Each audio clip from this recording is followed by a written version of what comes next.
UP में ABCD की सियासत जोरों पर है। समाजवादी पार्टी की पीडीए पाठशाला से सियासत शुरू हुई और जुबानी जंग तक जा पहुंची है।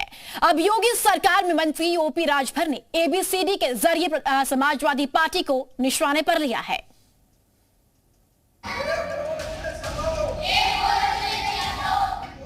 यूपी में सियासी एबीसीडी की पढ़ाई जोरों पर है।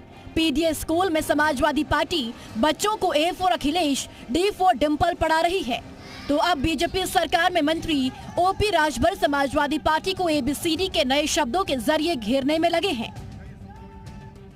ए से अराजकता, शासन में अस्थायित्व की कमी, बी से भ्रष्टाचार, नेताओं पर बार बार घोटाले के आरोप, सी से चोर, इनके राज्य में बोलबाला, चोरों का बोलबाला था, डी से दलाली, टिकट और पद के बदले सिफारिश की राजनीति।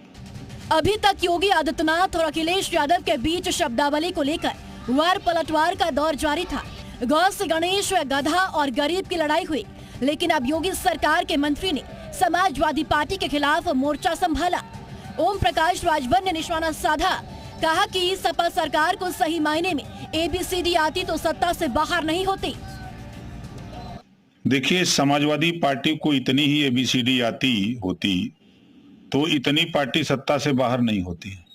इनकी पार्टी सत्ता से बाहर नहीं होती।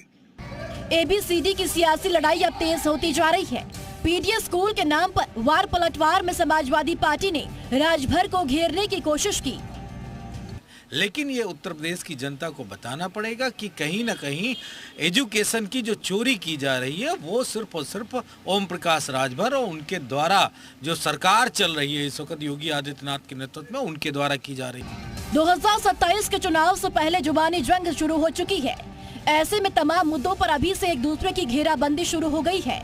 अब इन घेराबंदियों का कितना फायदा चुनाव में मिलेगा, ये तो वक्त ही बताएगा। ब्यूरो रिपोर्ट, जी मीडिया।